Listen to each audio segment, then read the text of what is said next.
Gravação de 2 Reis, capítulo 1, a deslealdade e a morte de Acasias. Moabe rebelou-se contra Israel após a morte de Acabe. E Acasias, seu filho, sofre um acidente e cai de uma grade na sua câmara superior em Samaria, ficando enfermo.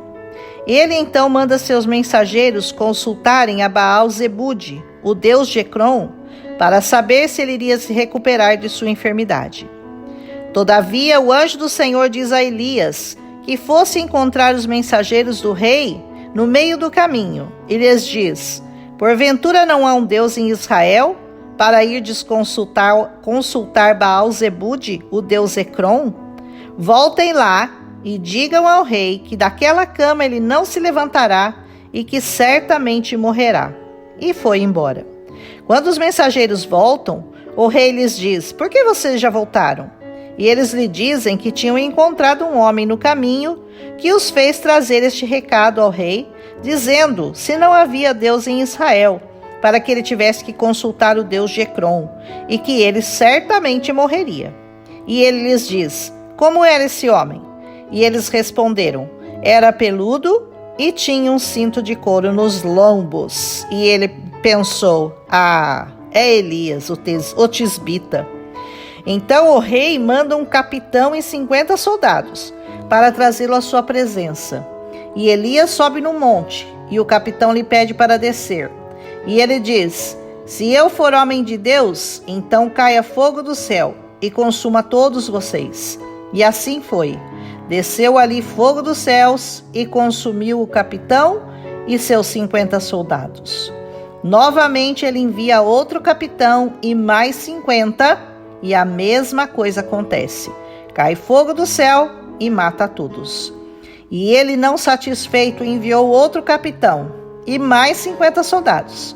Mas esse já chegou e caiu de joelhos diante de Elias e lhe suplicou pela sua vida e a de seus soldados, pois ele já sabia o que tinha acontecido aos outros dois.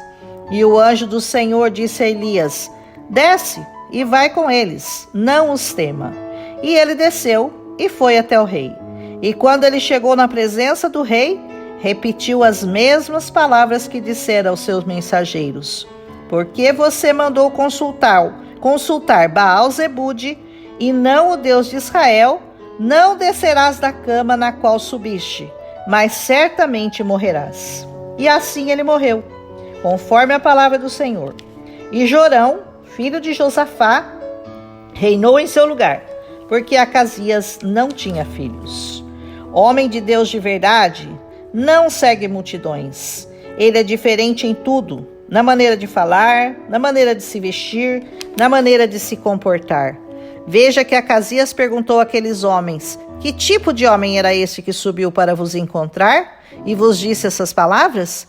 E eles responderam: era peludo e cingido com um cinto de couro nos lombos. E ele na hora diz: é Elias, o tisbita. O rei se espantou deles terem voltado tão cedo daquela viagem. E eles explicaram que encontraram no meio da viagem esse homem que lhes disse aquelas palavras. O homem de Deus é aquele que no meio do seu caminho de seguir falsos deuses vai se interpor no seu caminho e vai te dizer a verdade do único Deus que há nesta terra. Se o homem de Deus se deixar intimidar pelo medo, pelos opositores da palavra, pelos poderosos, ele não pregará a palavra ousadamente. Homem de Deus tem que ser diferente. Como ele era? Perguntou o rei. Nossa, é Elias. Ele matou a charada na hora. Eu já sei quem ele é. Eu tô frito, eu tô morto. Porque o homem de Deus é reconhecido pelo seu falar reto e duro, que trata o pecado com a dureza e o rigor com que tem que ser tratado. Não tem como amaciar com o pecado e dizer: isso aí é coisa emocional, é estresse, é um desvio de personalidade, tem que ir ao psicólogo, ao psicanalista, ao psiquiatra. Não, o homem de Deus vai apontar o dedo e dizer: toma vergonha na sua cara, isso aí é o teu pecado, sem medo se ele vai te desagradar ou não, Porque para o homem de Deus, ele só tem que perguntar o seguinte: ou você está dentro, ou você está fora. Ou você entra, ou você sai. Jesus não vai alargar o caminho e nem alargar a porta. Entra quem quer, segue quem quer. Ele não vai passar a mão no seu pecado e dizer que entende a sua fraqueza. Vai tratar seu pecado como ele tem que ser tratado. Arrepende-te e converta-se de seus maus caminhos. Quer, não quer, tchau. Pode ir pelo seu caminho largo. Aqui é estreito, aqui é santidade. O cochear em dois pensamentos é do diabo, é o espírito do eu. Não adianta pedir o Espírito Santo se você quer ficar em cima do muro. Crente tem que ter postura diferente do mundo.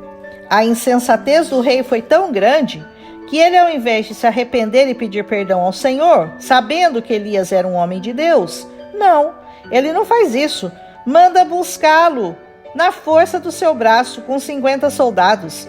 Acha que precisa de 50 soldados para um homem sozinho, sem armas e sem exército? Mas a verdade é que ele sabia que os exércitos dos céus o protegiam contra a sua ira. E Deus então manda um anjo e esse liquida aquele exército com fogo dos céus. E pensa que Acasias entendeu o recado? Não, ele manda outro exército que tem a mesma finalidade. E ele se rende? Ele reconhece seu pecado? Não, manda mais um exército. Mas dessa vez, o capitão, que já viu o que acontecera com os outros 2 exércitos e que já mais diferente do seu rei, ele se humilha e pede misericórdia. Quando você sabe que está em pecado, o que você faz?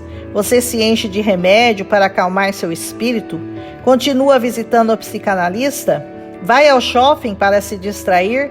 Fazer mais compras? Ou você se prostra diante do Deus que você conhece e sabe que é verdadeiro e se rende a Ele e vai servi-lo? A atitude daquele capitão foi a mais sensata. Ele pensou: eu não posso lutar contra o grande Deus de Israel. Embora cumprindo ordens do meu rei, eu vou me prostrar. Eu vou reconhecer o poder dele e eu vou clamar por sua misericórdia. E quem clama por misericórdia recebe o quê? A morte? A desgraça? O fogo do céu? Não, recebe misericórdia. E Elias desceu do monte, porque o caminho para se apresentar diante dos reis dessa terra é para baixo e não para cima. Em cima é onde ele já estava, ao lado do grande Deus de Israel. Assim ele desce, vai, reafirma a sentença que ele já tinha dado e segue seu caminho para o alto, para o céu, porque esse é o caminho de verdadeiros homens de Deus. Amém? Um abraço e até amanhã em 2 Reis capítulo 2.